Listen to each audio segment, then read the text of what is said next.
기도합니다. 우리 거물의 기도의 제목, 감사가 넘치는 삶을 살게 하옵소서. 하나님 주신 은혜로 만족하게 하옵소서. 질병 중에 있는 성도들을 치료하는 광선으로 고쳐주옵소서. 우리 가정을 온전케 하시고 담장을 넘는 요셉의 복을 내려주옵소서. 생업과 가꾸는 농작물 위에 갑절의 복을 허락하옵소서. 주일 성수하게 하시고 공예배에 열심히 참여하게 하옵소서. 우리 교회 표어 복음으로 교회를 새롭게, 복음으로 세상을 이롭게 두고 기도하고, 오늘 받을 말씀 붙들고 우리 다 같이 한 목소리로 통성으로 기도합니다. 아버지 하나님, 오늘도 저희를 하나님의 전으로 부르시고 오늘도 합심하여 기도할 수 있도록 은혜 주신 감사합니다. 아버지 하나님, 육신적으로 피곤한 가운데 있지만 아버지 하나님 전으로 저희를 불러주셨음에 무한 감사합니다. 아버지 하나님, 비바람이 몰아치고 있지만 아버지 하나님 앞에 나오는 길을 막지 못했습니다. 오늘도 하나님, 비바람 뚫고 하나님 전에 엎드린 모든 성도들 위해 하늘의 귀하신 놀라운 은총으로 드님혀 주시옵기를 원합니다. 아버지 하나님, 이 세상 어디를 가도 쉴 곳 없고 이 세상 어디를 가도 해갈의 기쁨을 가질 곳이 없지만 오직 하나님의 전, 하나님 앞으로 나오면 하나님께서 우리에게 해갈의 기쁨을 허락하시고 우리에게 쉴 곳, 그리고 쉴만한 물가로 인도해 주실 것을 믿고 나왔습니다. 아버지 하나님, 오늘도 충만한 양식으로, 아버지 하나님 귀한 영의 양식으로 저희를 먹여 주시옵소서. 아버지 하나님, 우리 모든 삶이 날마다 감사가 넘치는 삶을 살아갈 수 있도록 하나님 붙들어 주옵소서. 모두가 하나님 주신 은혜로 인한 감사가 넘치게 하여 주시옵소서. 질병 중에 있는 성도들을 아버지 하나님 치료하는 광선으로 고쳐 주시옵소서. 여러 가지 많은 질병들이 육신을 옥죄어오고 아버지 하나님 괴롭히고 있습니다. 아버지 하나님, 오늘도 아픈 성도들의 머리끝부터 발끝까지 저들을 만져주시옵기를 원합니다. 깨끗이 고쳐주시옵기를 원합니다. 나사렛 예수 이름으로 명하노니 모든 질병 물러날지어다. 아버지 하나님의 놀라운 선포가 있었음에 아버지 하나님 치유하여 주신 줄을 믿습니다. 걷기도 하고 뛰기도 하게 하여 주시옵소서. 혈류가 뚫려지게 하여 주시옵소서. 안질이 돌아오게 하여 주시옵소서. 아버지 하나님, 심장이 돌아오게 하여 주시옵소서. 당뇨의 질병도 하나님 고쳐주시옵소서. 아버지 하나님, 모든 질병 찌꺼기까지 다 하나님 마르게 하셔서 아버지 하나님, 모든 원인들이 마르게 하셔서 아버지 하나님 주시는 영육의 강건함을 입고 나아갈 수 있도록 하나님 인도하여 주시옵소서.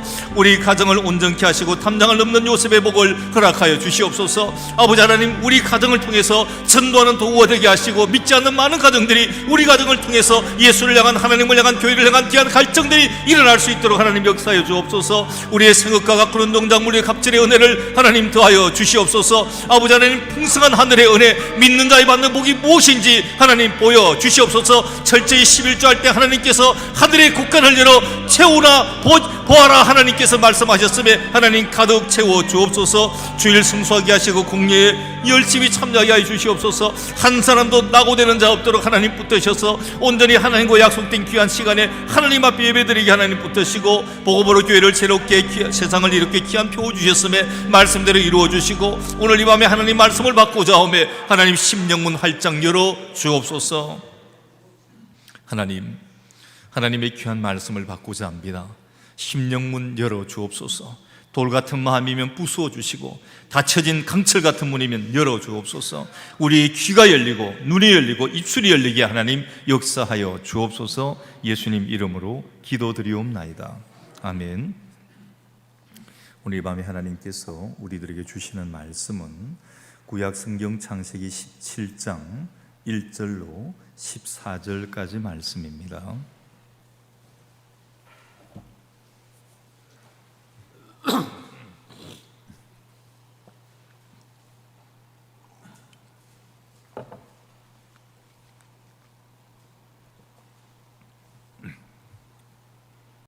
제가 한 절, 여러분들이 한 절 교독합니다. 제가 먼저 봅니다. 아브라함이 99세 때에 여호와께서 아브라함에게 나타나서 그에게 이르시되 나는 전능한 하나님이라 너는 내 앞에서 행하여 완전하라.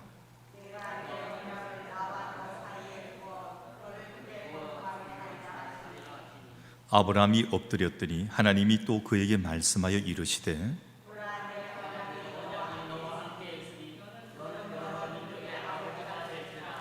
이제후로는 내 이름을 아브람이라 하지 아니하고 아브라함이라 하리니 이는 내가 너를 여러 민족의 아버지가 되게 함이니라.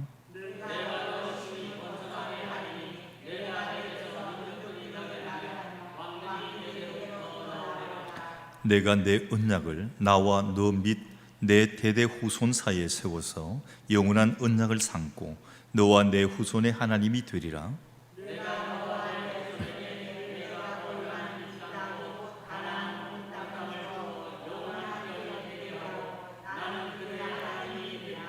하나님이 또 아브라함에게 이르시되 그런즉 너는 내 언약을 지키고 내 후손도 대대로 지키라.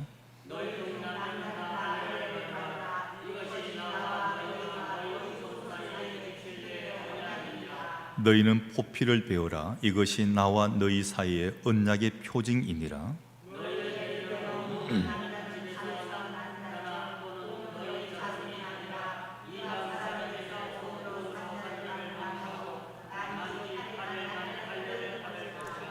너희 집에서 난 자든지 너희 돈으로 산 자든지 할례를 받아야 하리니 이는 내 언약이 너희 살에 있어 영원한 언약이 되려니와.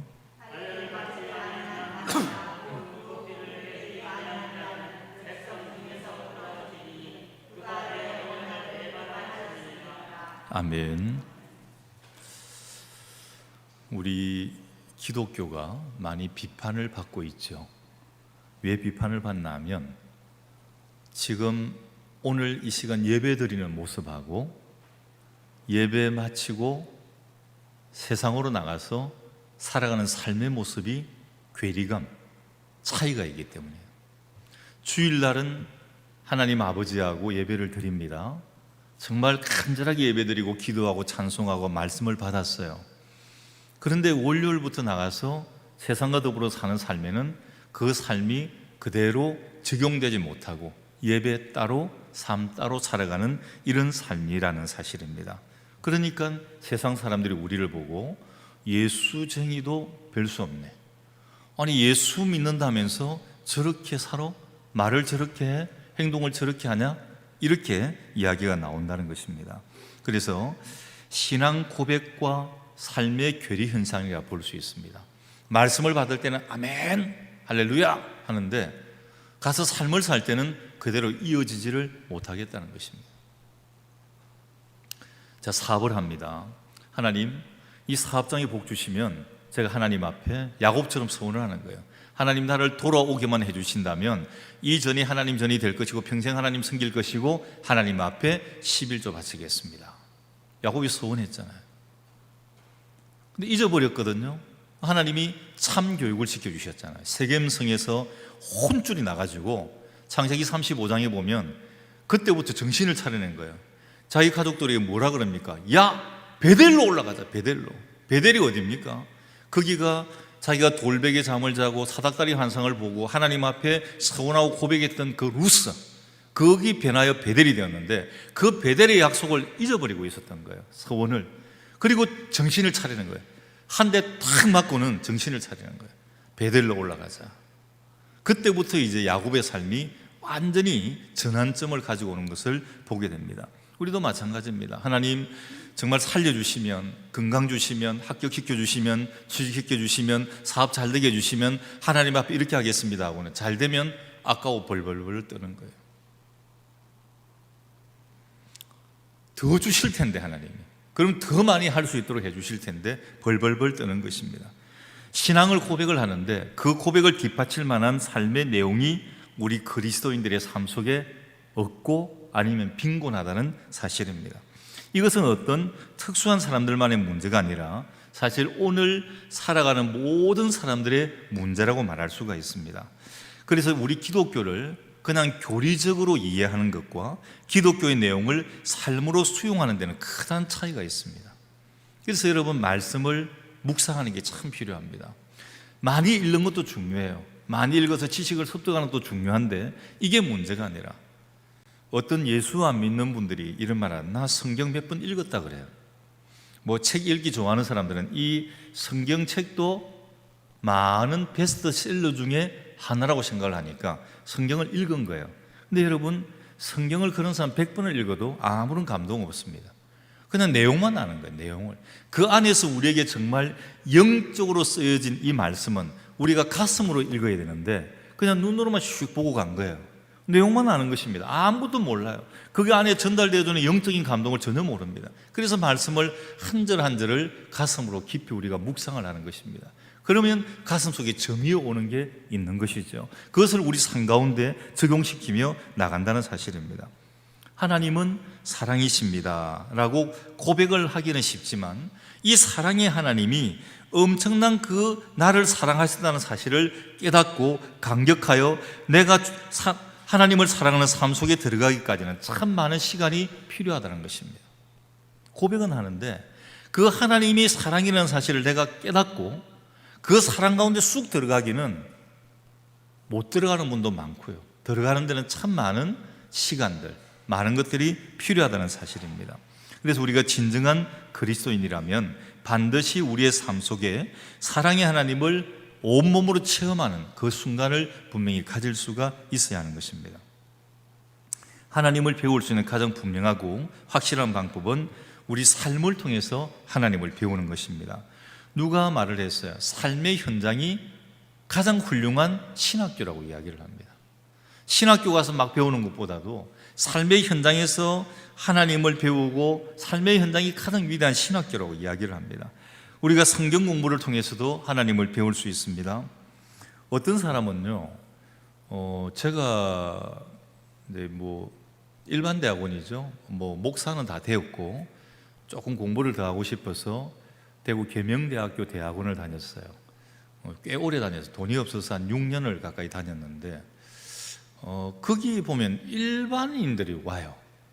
권사님도 오고 집사님도 와요. 장로님도 와요. 근데 가만히 보면 이분들은 목회하려고 오시는 게 아니에요. 그냥 거기 와서 지식 축적입니다. 일반 대학원은 일반 대학 나온 사람이면 자격이 다 되니까 신학대학원 나오고 이런 거 상관이 없어요. 일반 대학 나오면 들어올 수가 있거든요. 들어와서 그냥 공부하는데 따라오는데 쩔쩔쩔 매죠. 왜냐하면 이미 대부분이 목사님들이 있는 신대원을 다 마치고 또 다른 과정도 마쳤던 분들이 있으니까 교수님들은 거기에 맞춰서 진도를 나갑니다. 이 밑에 초보들 잡고 진도를 안 나. ABCD를 하는 게 아니거든요. 그런데 지금 이분들은 아무것도 안 되어 있으니까 굉장히 힘이 들죠. 근데 들어와서 이제 그분들은 지식을 축적을 합니다. 목회하려고 하시는 것도 아니고요. 조금 더 알고 싶다는 것인데 제가 볼 때는 조금 포인트 잘못 잡지 않았을까 이 생각이 들어요. 그거 내 학기를 다니고 아무리 해도 아무것도 알지를 못해요. 신학교에서도 배워야 되고 신대원에 가서도 배워야 되고 좀 피똥싸게 배워야 되는데 그건 일반 대학원은 그렇게 강력하게 이렇게 가리키고 이렇게 하지를 않거든요. 그렇게 세게 레포트를 받고 이렇게 하지를 않거든요. 근데 거기서 일반 대학원 문을 떨어서 공부를 하는데 거기서 어떻게 보면 머리로만 하나님을 알려고 하는 이런 부분이 있다면 오히려 이것 때문에 마음과 삶으로 부딪혀서 하나님을 배운다는 것, 여기하고는 커다란 간격을 가질 수가 있다는 것입니다. 우리가 삶을 통해서 배우는 하나님에 대한 지식과 깨달음, 이것이야말로 어떤 의미에서는 하나님을 가장 진실하고 분명하게 배우는 그런 길이라 말할 수가 있는 것입니다. 그리고 창세기 17장에 보게 되면 이제 아브라함이 하나님을 알 수 있도록 하나님이 그 자신을 아브라함에게 계시하는 사건이 나와요. 1절 한번 보십시오. 아브라함이 99세 때에 여호와께서 아브라함에게 나타나서 그에게 이르시되 나는 전능한 하나님이라 너는 내 앞에서 행하여 완전하라. 자, 하나님이 자기를 가리켜 계시를 합니다. 어떻게 계시합니까? 전능한 하나님이다 이렇게 계시를 합니다. 이 말씀 이전에도 아브라함이 하나님을 전능한 하나님으로 알고 있었을 가능성은 굉장히 많습니다. 그러나 하나님은 새롭게 그 하나님 자신의 모습을 아브라함의 인생의 어떤 결정적인 시기에 일러주신 겁니다. 그래서 아브라함은 새로운 의미에서 그렇구나, 하나님이 정말 전능하시구나는 사실을 온몸으로 부딪혀 배우는 순간이 되었던 것입니다. 한 교회에 목사님이 새로 부임을 하셨어요. 아주 말씀이 참 좋으신 목사님이었어요. 아주 훌륭한 설교를 했습니다. 성도들이 감동을 받았습니다. 야, 우리 참 좋은 목사님 모셨다. 참 좋다. 이렇게 감동을 했습니다. 근데 그 다음 주일이 되었는데 이 목사님이 조금 깜빡을 하셨는지 똑같은 본문, 똑같은 설교를 하시는 거예요. 한 번 정도는 보통 넘어가 주잖아요. 그죠? 한 번 정도는. 별난 성도님들은 안 넘어가는데 은혜 있는 교회는 또 한 번 정도는 넘어갑니다. 목사님이 깜빡하실 수도 있지 뭐. 그런데 그 다음 주도 똑같은 본문에 똑같은 설교를 하시는 거예요. 이제 좀 베드로 같이 조금 좋은 말 하면 열정적이고 혈기가 있는 분들은 이제 씩씩대고 옵니다. 목사님, 정신이 있습니까? 없습니까? 내가 한 번은 눈 감아줬는데 아니 이 지금 세 번째까지 똑같은 본문이 똑같은 설교를 하면 이거 어쩌겠다는 겁니까 이게? 그런데 목사님이 대답을 합니다. 제가 왜 그렇게 반복을 했을까요? 되려 묻는 것입니다. 제가 한 설교를 아직 여러분들이 실천하지 않고 있었기 때문입니다. 내가 말씀을 전했는데 이 말씀을 여러분들이 삶에 전혀 적용하며 살아가는 것이 전혀 보이지 않았기 때문입니다. 그래서 이 메시지를 여러분들의 삶 가운데 참으로 적용하는 모습을 볼 때 새로운 설교를 할 것을 계획을 하고 있습니다. 우리 교회도 뭐 반주자, 교회마다 반주자 때문에 고민을 많이 하잖아요. 제가 악기를 이렇게 배울 때 보면 우리 아이들도 피아노가 전공이 아니에요. 아이들이 성악이 전공인데 근데 둘 다가 피아노를 잘 쳐요. 어릴 때부터 이상하게 피아노 매달리더니 뭐 피아노 전공은 아닌데 뭐 잘해요. 지난번에 뭐 찬양했던 아들도 남자치고는 반주 꽤 잘합니다. 고등학교 때는 자기 교회 학생의 반주를 다 했어요. 되게 반주를 디테일하게 잘합니다. 딸아이는 그것보다 더 한 몇 수 높아요. 아주 더 잘합니다. 스튜디오까지 만들어가지고 뭐 이렇게 작곡도 하고 뮤지컬도 하고 뭐 별의별 거를 이렇게 성악인데 별의별 거를 이렇게 다 합니다. 근데 여러분 악기를 할 때 제가 보니까 딸아이가 이제 큰아이니까 얘가 이제 아빠가 목회를 하니까 피아노를 어쩔 수 없이 좀 쳐야 되는 순간들이 많아요. 왜냐하면 목회자 자녀는 이미 자녀로서의 신분이 없습니다. 목회자 자녀는 목회자의 동급이에요. 그래서 교회에서 부르면 무조건 나와야 되고 뭐 치든 못 치든 피아노 쳐야 되고 그래서 이 아이가 이제 국민학교 때부터 조금씩 이제 쳤어요. 아마 본격적으로 친 게 아마 중학교 들어가서부터 쳤던 것 같아요. 신디사이저를 하나 샀습니다. 교회에 아주 그 로랜드라고 아주 예전에 참 좋은 메이커 그 신디를 샀어요.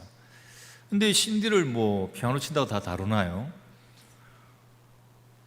저보고 이야기를 아빠 이거 좀 집에 좀 가지고 가면 안 되냐. 그때만 해도 제가 창원에서 사역을 했기 때문에 집은 마산이에요. 마산 창원은 뭐 가깝습니다. 지금은 이제 창원시가 되었는데 저는 이제 교회에 그냥 있고 어른들이 계시니까 집사람이 왔다 갔다 하고 아이들은 토요일 되면 와요. 주일날 교회 보내고 월요일 되면 제가 학교에 태워다 주고 이렇게 했거든요. 이 신디를 좀 가지고 가면 안 되냐는 거예요. 그래서 제가 이제 교회 의논을 해서 가지고 가라. 학교 갔다 와서 내내 씨름을 한 거예요. 몇 번에 어떤 음이 들어가 있고 음을 믹스하는 방법이라는 여러 가지를 해가지고 또 모르니까 이 연주법을 피아노하고 신디는 또 법이 달라요. 막 배우는 거예요. 미치도록 거기다가 매달리더라니까요. 공부를 못하는 아이도 아닌데 매달리더라고요. 그래 하니까 좀 지나니까 쳐져요. 신디는 약간 미는 맛이 있거든요. 피아노 탁탁 치지만 쭉쭉 밀고 페달도 두 개가 있습니다. 끊는 페달이 있고 그 볼륨 페달이 있고 이렇게 있는데 그걸 마음대로 잘 못 써요. 일반 사람들은. 근데 그걸 잘 다뤄요. 그래서 제가 그걸 보면서 이 악기도 미쳐야 되구나. 제가 기타를 배울 때 그랬거든요. 여러분 기타 쉬운 악기 아닙니다. 어떤 사람은 기타 쉽다고 그러는데 똑같습니다. 피아노 배우는 거나 기타나 똑같습니다. 코드 진행법 알면 똑같이 피아노 치는 것이고 그 기타 치는 사람도 피아노 칠 수 있고 똑같습니다. 코드 진행법이나 이런 게 똑같아요. 근데 이거 안 미치고는 안 됩니다. 저는 기타를 좀 늦게 배웠거든요. 대학 다닐 때 배웠는데 이 찬송 인도를 했어요.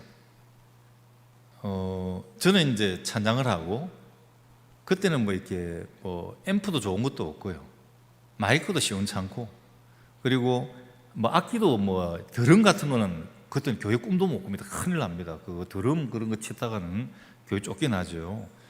기타도 앰프 꽂고 하는 거 이런 거 말고 그냥 일반 통기타에다가 마이크 정도 대고 하는 거.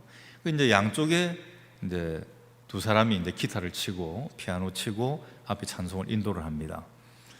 찬송 인도하면 말 많습니다. 장로님들이 뭐 이딴 곡을 하니 저딴 곡을 하니 막 별별 속으로 확 치아버리고 안 할까 막 이렇게 하다가, 그래도 받은 달란트가 그건데 또 안 하면 어떻게 하겠어요. 그래서 계속 했습니다. 하면서, 근데 그때 20대가 되다 보니까 이게 이제 들쭉날쭉하는 거예요. 뭐 학생들이다 보니까 뭐 좀 늦게 마치면 안 오기도 하고, 뭐 또 군대 가기도 하고, 이게 뭐 반주가 들쭉날쭉하는 거예요. 아니 그까짓 것도 좀 못 배우겠나. 그래서 기타를 하나 사가지고 이제 딱 코드 진행법 6개 적어놓은 거 그것만 가지고 독학을 했습니다. 모질게 독학을 했습니다. 하루에 잠자는 시간, 밥 먹는 시간 빼고는 그냥 잡고 있었어요. 손에 물집이 나서 이게 뭐 물집이 터져 나오고, 근데 또 잡았어요. 왜냐하면 목표가 있으니까. 그래서 기도했어요. 하나님, 내 이거 딴 데 안 써먹겠습니다. 제가 이 찬양 인도하는 데만 딱 쓰겠습니다. 치도록 해주십시오. 그래가 제가 일주일 만인가 두 주일 만인가 그걸 기타 멜빵을 메고 앞에 섰다니까요. 줄도 맞출 줄도 모르고 코드 외워가지고 이게 왜 돌아가는지도 몰라요. 아무것도 모르고 그냥 쓴 거예요. 그렇게 하다가 보니까 굉장히 빨리 늘어요. 현장에서 써먹어야 되니까 굉장히 빨리 늘어요. 한 달쯤 치니까요 조금 뭐 알 것 같아요.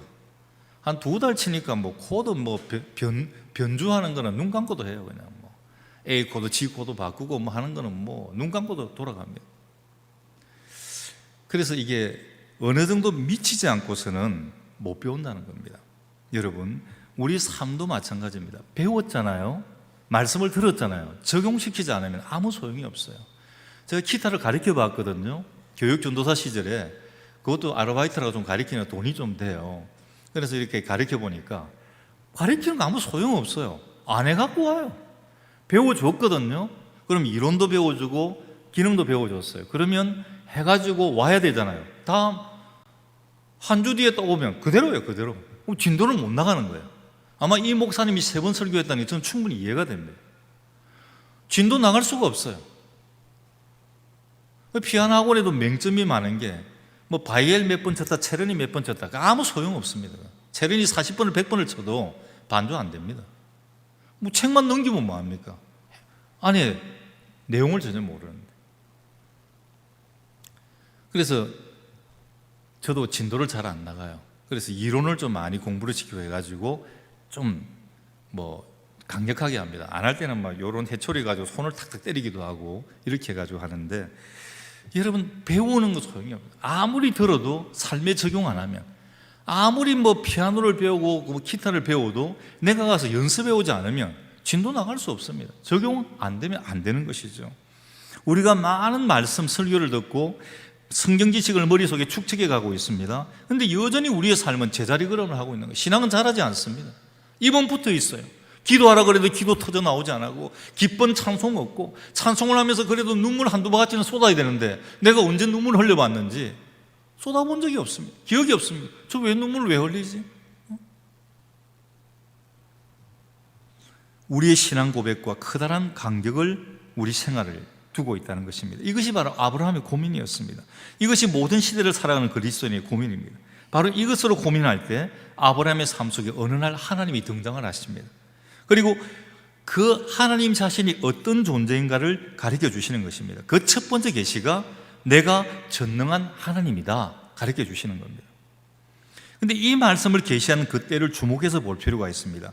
창세기 17장 1절에 보면 아브라함이 몇 세 때에 하나님이 나타났습니까? 99세 때 나타났어요. 그런데 16장 맨 마지막 절 한번 보십시오. 거기는 몇 살이라 되어 있습니까? 86세예요. 그럼 16장에서 17장 넘어오는데 몇 년이 차이가 납니까? 빼보면 13년이 차이가 나잖아요. 아브라함이 얼마나 아들을 갖기를 원했습니까? 하나님이 약속하셨으니까 기대했는데 아무런 표징이 없으니까 더 이상 참을 수 없다 생각하고 계집종인 하갈을 통해서 이스마엘을 얻은 사건을 이미 우리는 알고 있습니다. 그러나 하나님은 그렇게 얻은 아들을 인정하지 않습니다. 내가 너에게 준 여인 사라를 통해서 아들을 얻을 것이다. 그래서 더 기다렸습니다. 창세기 16장과 17장 사이에는 13년을 기다린 것입니다. 조금 더 나가볼까요?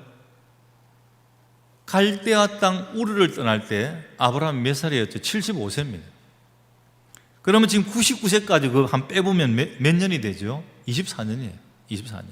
하나님이 약속하시고 자그마치 1년도 아니고 2년도 아니고 10년도 아니고 20년도 아니고 24년이 지난 겁니다. 자, 갈대아 우르는 놓아두고요. 자, 16장 마지막 절에서부터 17장 넘어오는데, 자, 13년이 지났습니다. 13년 동안 아브라함이 어떤 생각을 했겠습니까? 하나님 그러면 주셔야죠. 이스마엘을 인정할 수 없다고 선언하셨으면 빨리 사라를 통한 아들을 주셔야죠. 그런데 안 주시는 겁니다. 얼마나 초조하지 않았겠습니까? 드디어 99세입니다. 인간적인 한계입니다, 이제. 더 이상 내가 자식을 낳을 능력이 없는 완전 절망 상태를 이야기를 하는 것입니다. 이 99세는. 바로 이 순간 누가 개입을 합니까? 하나님이 개입을 하시는 거예요. 그러니까 이 상황이 하나님의 전능성을 가리키기 얼마나 좋은 기회 아니겠습니까? 전능하신 하나님 나를 도와주십시오. 그럴 때 하나님이 우리의 사업을 도와주십니다. 사업이 꽤 잘 됩니다. 그런데 마음 한쪽 구석에는 이런 생각이 있어요. 물론 하나님이 안 도와주실 리야 없지. 그렇지만 나도 새벽부터 밤늦게까지 나와서 땀 흘려 열심히 일하지 않았냐? 우리의 공로가 싹 들어갑니다. 하나님의 완전하신 도움을 여러분 인정하십니까? 여기까지 살아온 나의 모든 삶은 100% 하나님의 인도하십니다. 여러분 인정하십니까? 그런데 마음 한쪽 구석에는 그래, 하나님 인도하신 건 내가 인정을 하는데 나도 좀 하지 않았냐 말이에요.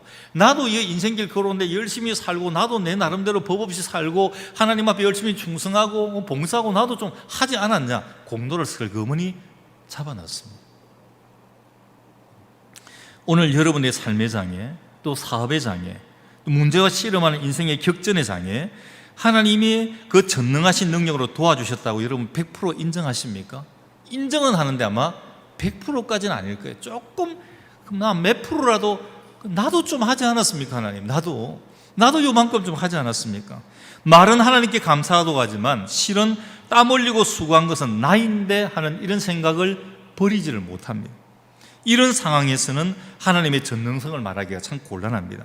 그런데 이 아브라함의 상황을 보십시오. 이제 인간적으로 자식을 낳을 가능성이 전혀 없습니다. 완전한 절망입니다. 이런 상황에 하나님이 등장을 하시는 거예요. 아브라함아, 나는 전능한 하나님이다. 이 말은 엘로힘이라고 이야기를 합니다. 전능하신 하나님, 엘로힘. 위대한 창조를 통해서 하나님이 그 전능성을 나타내셨습니다. 그런데 오늘 이 본문에는 엘로힘의 하나님이 아니라 엘샤다입니다. 비슷해요. 전능하신 하나님은 비슷해요. 그런데 엘로힘은 전능하신 하나님, 엘샤다이는 이 전능하신 하나님이 내 삶을 개입하고 간섭하신다는 겁니다. 조금 더 디테일하죠. 조금 더 들어오시는 겁니다. 그냥 전능하신 정도가 아니라 엘로힘의 정도가 아니라 엘샤다이는 그 전능하신 엘로힘의 하나님이 내 삶 속에 개입을 하셔서 어떤 중대한 역사를 나타낼 때 사용되는 단어가 엘샤다이입니다. 다시 말하면 아브라함의 인간적인 불가능의 상황을 취하셔서 하나님은 그 속에서 하나님을 가리키시는 것입니다. 하나님이 자신을 우리에게 가르칠 때는 삶을 통해서 가르칩니다. 내가 불가능할 때, 내가 절망했을 때 내 삶 속에 등장하시면서 말씀합니다. 너가 이 사건을 통해서 내가 전능자라는 사실을 알기를 바란다. 어떤 때는 질병, 어떤 때는 자녀, 어떤 때는 물질, 어떤 때는 사업장, 직장, 여러 가지 이런 문제를 통해서 너가 나를 알기를 원한다. 우리 모두 인간의 불가능의 상황은 하나님의 위대성을 배울 수 있는 기회임을 알아야 합니다. 서양 속담에 이런 말이 있습니다. 인간의 극한 상황은 하나님의 기회다. 여러분, 우리가 극한 상황이 될 때 누구를 찾습니까? 하나님. 영어권에 있는 사람들 그러잖아요. 막 놀라면 뭐라 그래요? 우리는 아이고 엄마 그러는데 서양 사람들은 오 마이 갓 그러잖아요. 오 나의 하나님 그러잖아요. 오 마이 갓. 우리가 절망할 때, 우리가 낙심할 때, 우리가 소망이 없다고 포기할 때 이 상황이야말로 우리가 하나님을 알 수 있는, 하나님을 우리의 체험으로 배울 수 있는 놀라운 기회임을 우리가 알아야 됩니다. 얼마나 많은 사람들이 삶의 고통의 시간을 통해서 신앙을 갖게 되지 않았습니까? 어려운 가운데 실패했을 때, 다 부서졌을 때, 절망의 나락에 떨어졌을 때, 막 우겨삼을 당할 때, 그때 두 손 들고 하나님 앞에 나오지 않았습니까? 그래서 신앙을 가지게 되지 않았습니까? 인생은 하나님을 배우는 학교가 됩니다. 하나님은 우리의 삶을 통해서 그 하나님을 가르치십니다. 하나님의 전능성을 가르치기 위해 아브라함의 불가능의 상황을 사용하셨던 하나님, 이 하나님을 오늘 우리는 배울 수 있어야 한다는 것입니다. 두 번째는 조금만 제가 맛보기만 하고 마치도록 하겠습니다. 또 너무 늦으면 안 되니까. 두 번째 하나님이 베푸신 가르침이 있는데, 하나님은 자신의 전능성 외에 또 하나 아브라함에게 가르친 것이 있는데, 나 전능하신 하나님이 너의 삶 속에 나의 뜻을 이루겠다는 것입니다. 이제 전능하신 하나님을 가르친 게 아니에요. 엘로힘 엘샤다이 하나님 그것만 가르친 게 아니라 내가 너의 삶 속에 개입을 하는데 개입해서 끝나는 게 아니고 그 가운데 나의 뜻을 이루겠다 하는 것을 말씀을 합니다. 아브라함의 삶 속에는 하나님의 뜻이 있습니다. 자, 17장 4절 5절 한번 보십시오. 보라, 내 언약이 너와 함께 있으니 너는 여러 민족의 아버지가 될지라. 옛날 성경은 열국의 아비라 그랬거든요.